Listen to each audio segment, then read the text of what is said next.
Well, here we are in one of my favourite rooms at Kiplin Hall. This is the Lady Waterford room, and all these wonderful watercolours are by her. They're here because she was an aunt by marriage of Admiral Carpenter of Kiplin Hall, his Talbot brothers and sisters, and they were collected from family homes by Bridget Talbot, her great niece, because she was the last owner of Kiplin Hall and brought many things from family houses to Kiplin. They are very varied in subject. She painted a lot of biblical scenes because she was very devout, but she loved children as well, and there are lots of paintings of children at various pursuits.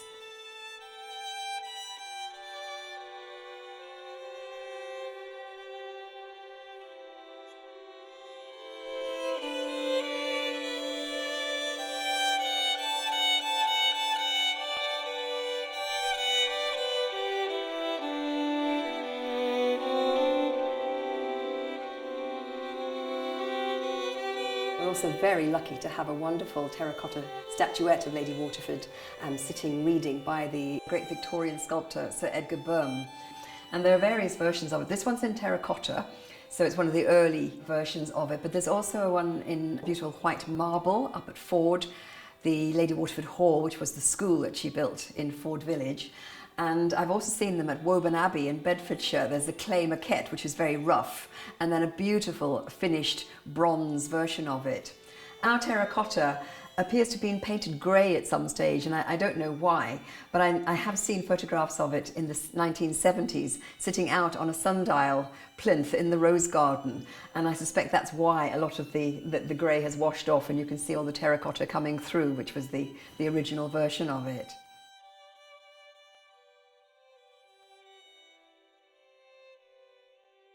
Louisa Anne Stuart was born in 1818 in the British Embassy in France. Her father was the British ambassador there, Charles Stuart, and he became Baron Stuart de Rothesay in 1828.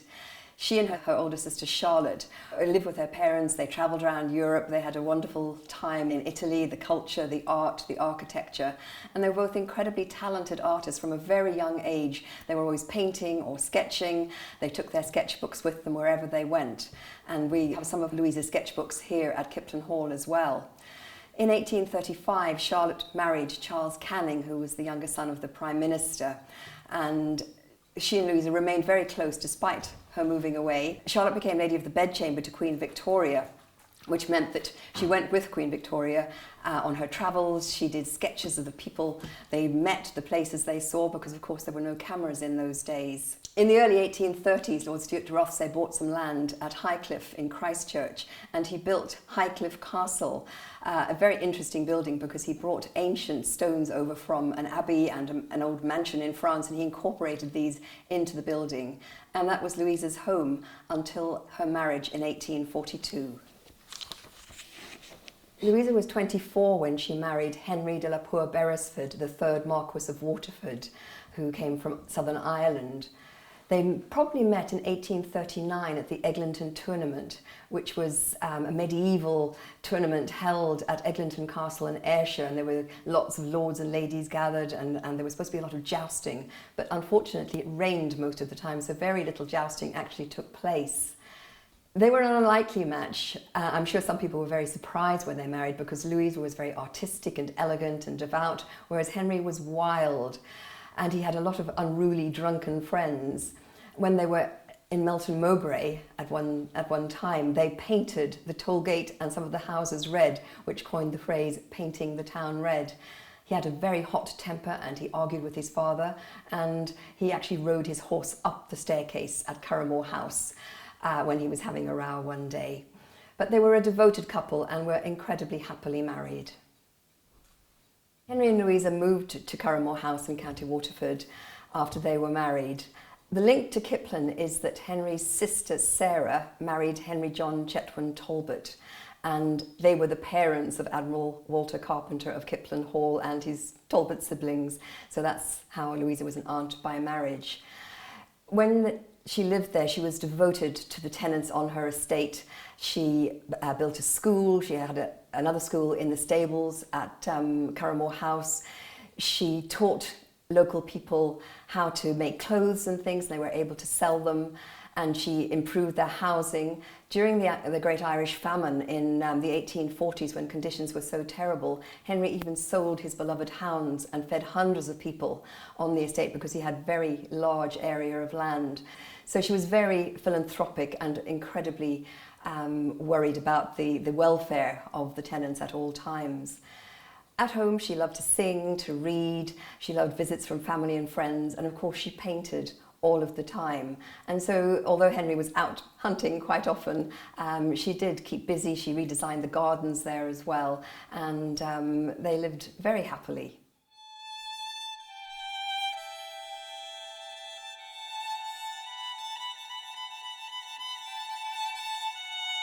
Louisa does seem to have calmed Henry down somewhat, and he even posed patiently in many of her paintings. He is seen as Jesus in some of them and as Joseph, but she also painted him reading and sitting working at his desk, and they are a lovely record of their life together. Sadly, the years between 1856 and 1861 were terribly tragic for Louisa. Her eldest niece, Susie Talbot, became very ill, and her parents took her off to Naples in the hope of improving her health because she had consumption. And while they were away, Louisa looked after her youngest niece and nephew, Adelaide and Alfred Talbot, at Curramore in Ireland. But sadly, Susie died in 1856, much mourned by family and friends. And Louisa had always been very frightened of how reckless Henry was when he was riding and hunting, and she always feared that something might happen and he might have an accident. And in 1859 he did have a hunting accident and was killed. He was only 48 and Louisa was 40, and she was absolutely heartbroken. They'd been married for 16 years, but she was then widowed for 32 years, so twice as long as they were married. And then she lost her sister also, her beloved sister Charlotte. Her husband, Charles Canning, had gone to India as Governor General. Later he became Viceroy, and Charlotte accompanied him, and they stayed over there rather longer than was intended. And Charlotte caught a fever and died at Calcutta in 1861, and she is buried over there, which is incredibly sad. So Louisa and her mother never saw Charlotte come back to England, which they had really been looking forward to.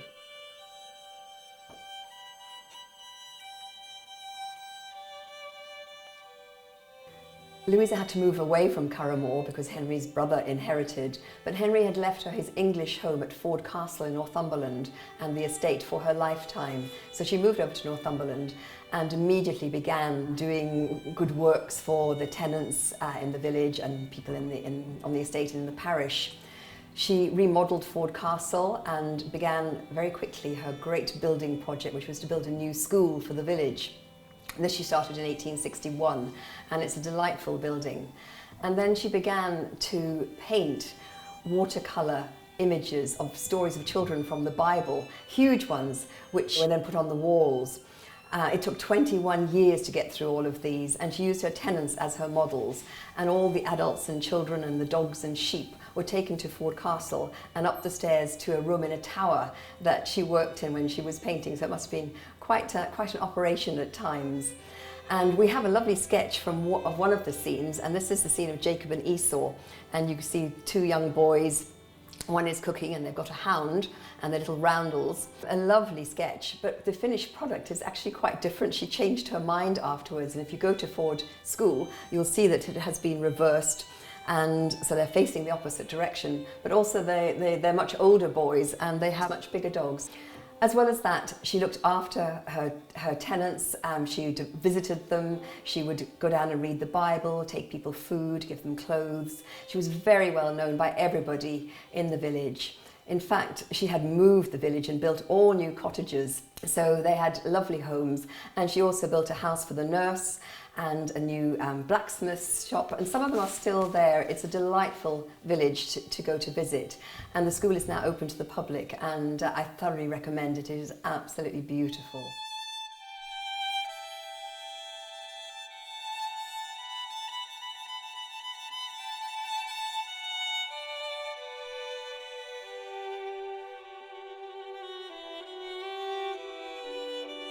Because Louisa used her tenants as her models, and some of the families still live in the village, they've been able to identify quite a lot of people, which is fascinating. This young lad in medieval costume holding a mandolin is Andrew Trotter, and he's son of the head gardener at Ford Castle. And he appears again, if you go to Lady Waterford Hall, the left gable end inside, there's a painting of Jesus saying, "Suffer the little children to come unto me," and there are lots of children and their mothers.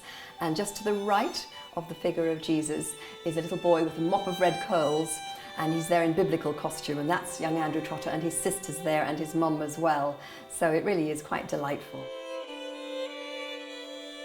In 1867, Louisa's mother died, and so she inherited Highcliffe Castle down in Dorset, as well as owning Ford up in Northumberland. And she spent her time between the two. She would go up and down. But interestingly, she spent the summers at Highcliffe and the winters at Ford, whereas I suspect most people might choose to do it the opposite way around, so you were down south when it was so very cold. But I think Ford was her favourite. She loved to be there with her own people, as she called them. And both castles she made very elegant and beautiful, and people who came to visit would spend the evenings reading and singing, and Lady Waterford was painting. She also continued to travel. She travelled with members of her family or friends, went to Italy and to France, and so her life was very fulfilling, although she missed Henry dreadfully, and she does talk about him quite a lot. We have quite a large number of letters from Lady Waterford to her nieces at various times, and she tells them what she's reading and what she's painting, and they give us a fascinating picture of her life. Art was always a major part of Lady Waterford's life. She knew John Ruskin, and in fact he gave her some lessons. She knew the pre-Raphaelite artists, and Rossetti called her a swell and a stunner. I think perhaps he thought more about her beauty than her art initially. And she exhibited at the Grosvenor Gallery in London, which was really unusual for an aristocratic lady at that time. But she was never very confident in her art, and she always felt that she could do better, and always looked at it in the exhibitions and said, "Oh, that should have been much better." But it gave her great joy throughout her life, and also to other people, and we continue to enjoy it today. Louisa remained very close to her Talbot nieces, and they visited her at both Highcliffe and Ford Castle. The youngest, Adelaide, Lady Brownlow, was her goddaughter, and she went to Ford as Lady Waterford's strength was failing, and visited her for 3 days, and she talked about being in the room with her and her holy presence, and was obviously very moved by it. She died in May 1891 and was greatly mourned by her tenants and many friends and her closest family as well. We're just so very fortunate that she left such an incredible legacy. After her death, 2 exhibitions were held in London of her paintings, and there were more than 300 works of art in each of them. And many of those are here today for Kiplin's visitors to enjoy.